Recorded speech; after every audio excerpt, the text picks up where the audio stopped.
Mavi vatana adanmış bir hayat. Merhum Oramiral Özden Örnek.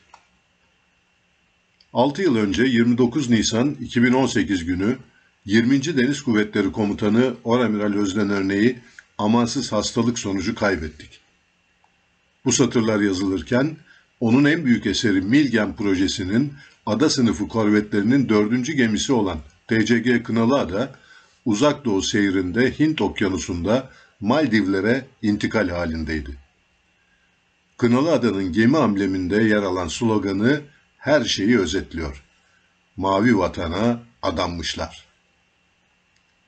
Cumhuriyet donanmasına nitelik ve yetenek boyutunda sınıf atlatan Amiral Örnek, mavi vatana adanmış bir bedene ve ruha sahipti.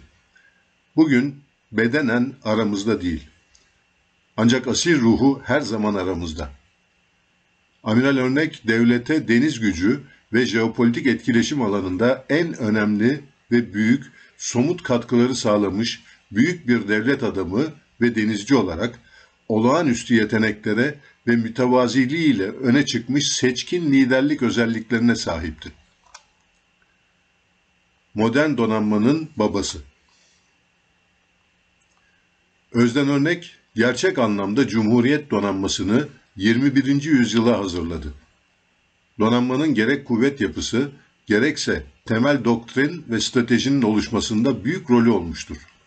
2003-2005 yılları arasındaki kuvvet komutanlığı döneminde 50'nin üstünde gemi ve ana sistemin milli yetenek ve olanaklarla envantere katılma süreci projelerinin hepsinin altında onun imzası vardır. 17 yıllık amirallik döneminde sadece deniz gücümüzün donanım ve kuvvet yapısına yönelik girişim ve projeleriyle öne çıkmadı.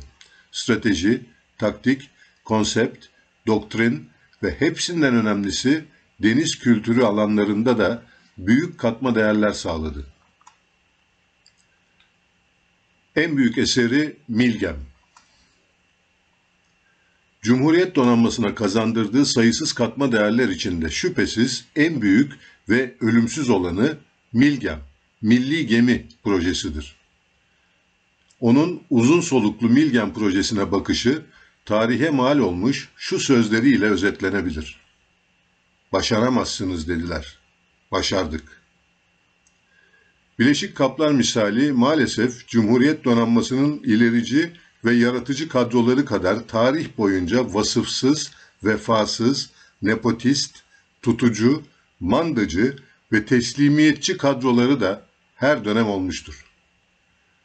Amiral Örnek de Milgem projesini raftan indirip ete kemiğe buluşturmaya donanma komutanı olduğu 2001 yılında başladığında söz konusu kesimlerin büyük direnciyle karşılaştı. Kendi ifadesiyle, hayal görüyorsunuz, bu proje bir ütopyadır, ülkenin parasını ziyan ediyorsunuz, milli olarak ne kullanabilirsiniz ki, dediler. Sırtımızı sıvazlayan, inançlı, kendine ve ülkemizin sanayine güvenenlerin sayısı o kadar azdı ki. Bir de paranın peşinde koşan menfaatçiler grubu vardı. Kendi para kazanma olanaklarının ortadan kalktığını gördükçe ve projenin yavaş ama kararlı bir şekilde ilerlediğinden emin olunca dolaylı yollardan önce engel çıkarttılar, sonra pastadan pay alabilmek için kavgaya katıldılar ve etik dışı araçları kullandılar. Sonunda özveri sahibi, dürüst ve ülkesinin yararını düşünenler ve ülkemiz kazandı. Ölmüş projeyi dirilten lider. Milgem projesi Soğuk Savaş'ın bitmesinden sonra 1992-1995 yılları arasında Deniz Kuvvetleri Komutanlığı görevini yapan merhum Oramiral Vural Bayazıt döneminde doğdu.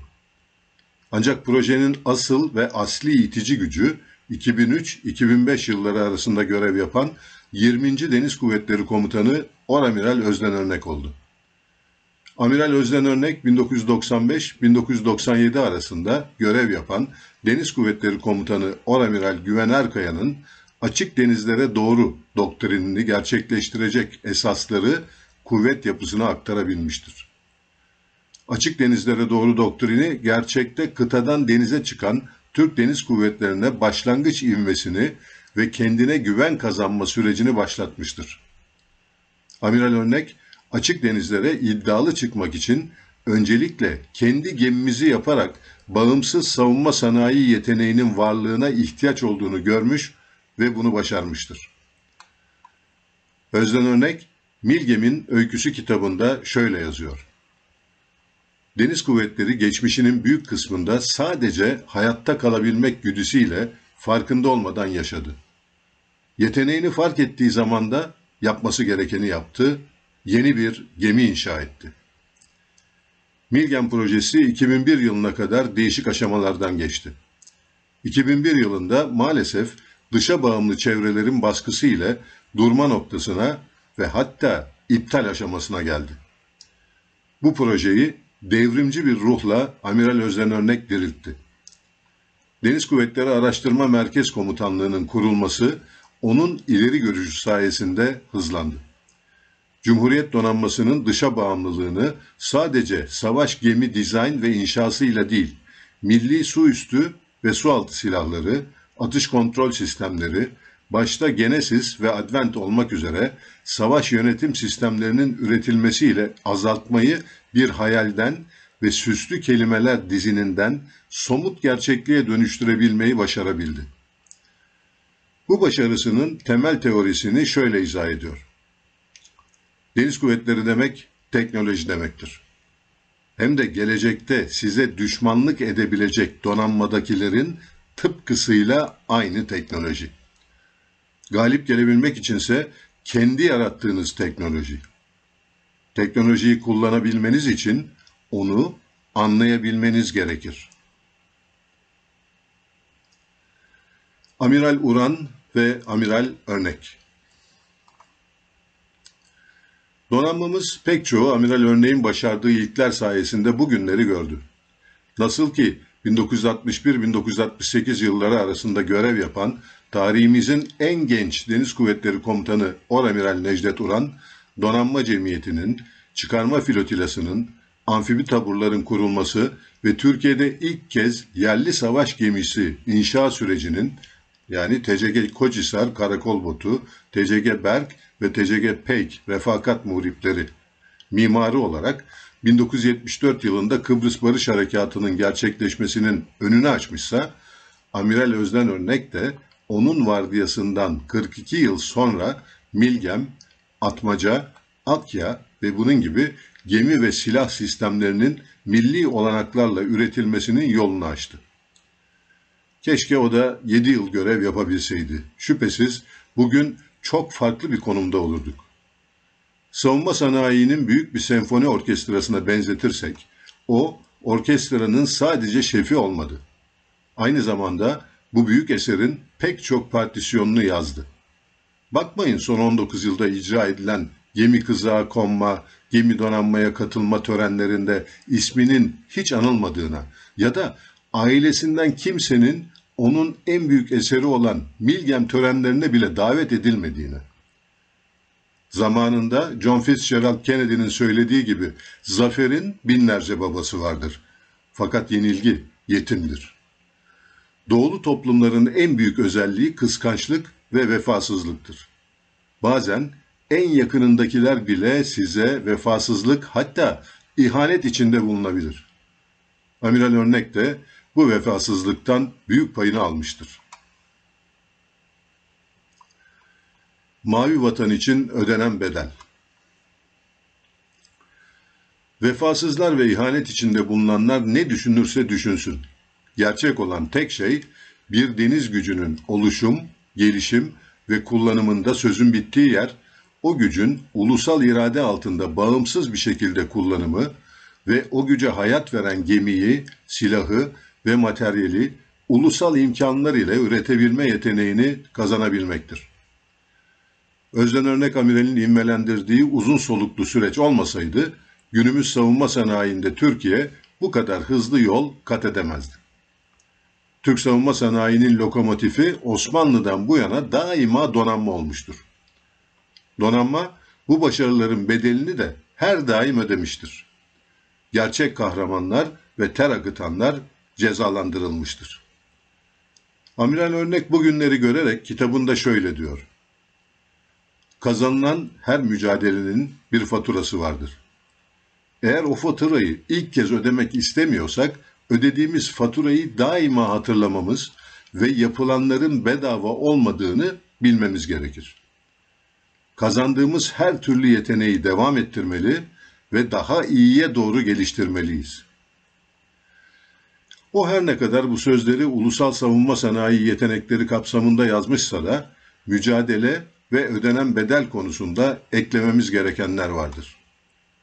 Özden Örnek emekli olduktan 2 yıl sonra FETÖ isimli alçak emperyal çetenin en büyük hedefi oldu. FETÖ kurgusu ile 2007'de Nokta dergisinde onun günlüklerine sözde darbe zırvalarını ekleyerek başlatılan acımasız linç, 2010 sonrasında özgürlüğünün çalınmasına neden olacak balyoz kumpasıyla devam etti. Emperyalist çete, denizci hegemonya adına Türkiye'ye şu mesajı veriyordu: asla denizcileşmeye ve benim iradem dışında büyük donanma geliştirmeye, milli gemi yapmaya yeltenmeyin. Emekli bile olsanız peşinizi bırakmam, özgürlüğünüzü çalarım. Emperyalizm, Milgem ve Mavi Vatan uyanışını önleyemedi. 2007 sonrası dönemde parlamento, iktidar ve muhalefetin umarsızlığı ve çoğunluğun işbirliğiyle sürdürülen kumpas davalar sonucu 3,5 yıl Silivri'de kendi ülkesinde bizlerle birlikte tutsak edildi. Donanmaya ve Mavi Vatan'a bu denli katma değer sağlamış büyük milli bir denizci, emperyalist denizci hegemonyaya meydan okuduğu için içimizdeki hainler, mandacılar, korkaklar ve sapı silik şahsiyetsiz işbirlikçilerin katkısıyla tamamen sahte delillere ve FETÖ hukukuna dayanan sözde yargılama süreci sonunda cezalandırıldı. Onun en büyük ama en büyük suçu milli gemiyi yapmış olmasıydı. Ancak onu hapse atmalarına rağmen geminin 27 Eylül 2011 tarihinde donanmaya harbe hazır şekilde katılmasını önleyemediler. Mavi Vatan'ın 2011 sonrası toplumsal vizyona dönüşmesini önleyemediler. Tutulan söz. Amiral Örnek kitabında, Milgem'in Öyküsü kitabında şöyle devam ediyor. 2004 yılında Deniz Harp Okulu'nda öğrencilerle yaptığım bir sohbet toplantısında bir öğrenci bana, "Komutanım, bizim kendi yaptığımız bir savaş gemimiz ne zaman olacak?" diye bir soru sormuştu. Kendisine, "Üzerinde çalışıyoruz. Bittiğini ben göremeyeceğim ama sizler kullanacaksınız," demiştim. Mahcup olmadığımızı zannediyorum. Kitabının son cümlesi de şöyle: daha yapmamız gereken çok işimiz var. Kimsenin hiç kuşkusu olmasın, Cumhuriyet donanması öz değerlerini kurucusu Mustafa Kemal Atatürk'ten almaya ve korumaya devam edecektir. Deniz Lisesi'nin kapatılmış, Deniz Harp Okulu'nun Deniz Kuvvetleri komuta yapısından koparılmış olmasına ve Bahriye'nin son 100 yıllık kültürünün dönüştürülmeye çalışılmasına rağmen bu kutsal yuva onun gerçek kurucusuna layık Özden Örnek gibi altın çocuklar yetiştirmeye devam edecektir. Zira ilerleme ve aydınlanma gücünü akıl, bilim ve erdemden alır. Atatürk'ün amirali Özden Örnek gibi olmak, daima daha nitelikli olanı aramak ve en önemlisi iyi ve haklı tarafta olmak, donanmayı geleceğe daha güçlü taşıyacaktır. Geri dönmemek üzere denizcileşmeliyiz. Artık ders almamız ve Türklerin denizlere ve okyanuslara erişimini, dolayısıyla deniz uygarlığına erişimini engelleyecek emperyalist tuzaklara düşmememiz gerekir. Parlamentoda temsil edilip denizcileşmeyi hükümet programına koyan tek bir siyasi partimizin olmamasına rağmen 21. yüzyılda mutlaka denizcileşmeliyiz. Bu ülkü Anadolu'da tutunabilmenin gereğidir. Osmanlı İmparatorluğu bu gerçeği göremediğinden yok oldu. Denizcileşmenin lokomotifi de dünya tarihinde de yaşandığı üzere donanmalardır. Aynı durum ülkemiz için de geçerlidir. Denizcileşmenin lokomotifi durdurulmamalıdır. Denizcileşmenin bu topraklarda bağımsız yaşayabilmenin sigortası, donanma, aynı zamanda siyasete asla alet edilmemelidir. TCG Anadolu'nun 6 Şubat depreminde kullanılmayıp başkanlık seçim propagandasının başrol oyuncusu olması ya da Cumhuriyet'in 100. yılında 100 gemilik donanmanın Vahdettin Köşkü'nü selamlaması deniz tarihimizdeki yerini almıştır. Ancak tarih yapılan hatalar kadar doğruları ve iyileri de unutmaz. Bugünün pek çok siyasetçisi ve yüksek askeri bürokratının adı 100 yıl sonra hatırlanmayacaktır. Ancak Özden Örnek adı sonsuza kadar hatırlanacaktır. Dilerim amiralimizin rotası ve mekanı Mavi Vatan'ın sonsuzluğu kadar ona huzur verir. O sadece Cumhuriyet donanmasının şeref sayfalarında değil, 1000 yıllık Türk denizcilik tarihinin şeref sayfalarındaki ölümsüz ismiyle hatırlanacaktır. Zira Mavi Vatan uğrunda ağır bedeller ödeyerek katma değer üreten başı göklerde şeref sahibi denizcilerini asla unutmaz. Cem Gürdeniz.